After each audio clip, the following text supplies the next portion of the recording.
Chief justice Pakistan کی سربراہی میں 9 رکنی لاجر بینچ نے سابق وزیر اعظم ذوالفقار علی بھٹو کی سزا سے متعلق صدارتی ریفرنس پر سماعت کی، جس میں عدالت نے 9 معاونین مقرر کیے ہیں۔ اکثر پاکستانی جاننا چاہتی ہیں کہ آخر یہ ذوالفقار علی بھٹو سزائے موت ریفرنس کیا ہے، یہ کیس کیوں اور کس آرٹیکل کے تحت دائر کیا گیا، اور اس کیس میں پوچھے گئے 5 اہم سوالات کیا ہیں۔ یہ تمام تفصیلات جانیے اس رپورٹ میں۔ ذوالفقار علی بھٹو ریفرنس یا ذوالفقار علی بھٹو سزائے موت ریفرنس کیا ہے، یہ جاننے سے قبل اس بات کا معلوم ہونا ضروری ہے کہ پاکستان کے آئین کا آرٹیکل 186 کیا ہے۔ پاکستان کے آئین کے آرٹیکل 186 کے مطابق صدر مملکت کسی بھی وقت اگر یہ سمجھیں کہ کسی عوامی اہمیت کے حامل سوال پر سپریم کورٹ سے رائے حاصل کرنے کی ضرورت ہے تو وہ اس سوال کو رائے لینے کے لیے عدالت عظمیٰ کو بھجوا سکتے ہیں۔ پھر اس کے بعد سپریم کورٹ اس سوال پر غور کرنے کے بعد اپنی رائے صدر مملکت کو بھجوا دے گی۔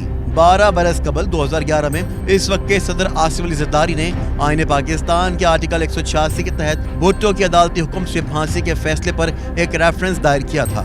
اس کیس کی پہلی سماعت 2 جنوری 2012 کو اور آخری سماعت 12 نومبر 2012 کو ہوئی۔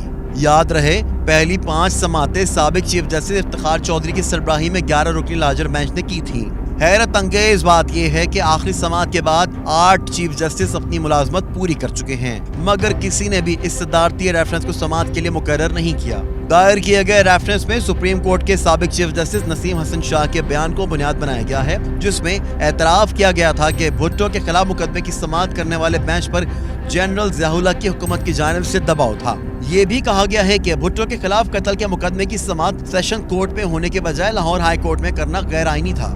آصف علی زرداری کی جانب سے دائر کیے جانے والے ریفرنس میں 5 سوالات کیے گئے تھے۔ پہلا سوال یہ تھا کہ کیا ٹرائل آئین میں درج بنیادی انسانی حقوق کے مطابق تھا۔ دوسرا سوال یہ تھا کہ کیا سپریم کورٹ کا فیصلہ عدالتی نظیر کے طور پر سپریم کورٹ اور تمام ہائی کورٹس پر آرٹیکل 179 کے تحت لاگو ہوگا، اگر نہیں تو اس فیصلے کے نتائج کیا ہوں گے۔ تیسرا سوال یہ تھا کہ کیا سزائے موت سنانا منصفانہ فیصلہ تھا اور کیا یہ فیصلہ جانبدارانہ نہیں تھا۔ چوتھا سوال دین اسلام سے متعلق تھا کہ کیا سزائے موت قرآنی احکامات کے مطابق درست ہے، اور آخری سوال یہ تھا کہ کیا فراہم کردہ ثبوت اور شہادتیں سزا سنانے کے لیے کافی تھیں۔ یہ وہ سوالات تھے جس کی جوابات طلب کیے گئے ہیں۔ اب کم و بیش 12 سال کے بعد ایک بار پھر اس کیس کی سماعت کا آغاز ہوا ہے۔ یقیناً اس کیس کے اختتام پر ہی پتہ چلے گا کہ تاریخ میں تاریک فیصلہ ہوا یا پھر سزائے موت کا فیصلہ درست فیصلہ تھا۔ سابق وزیر اعظم ذوالفقار علی بھٹو کی سزائے موت پر صدارتی ریفرنس کیا ہے؟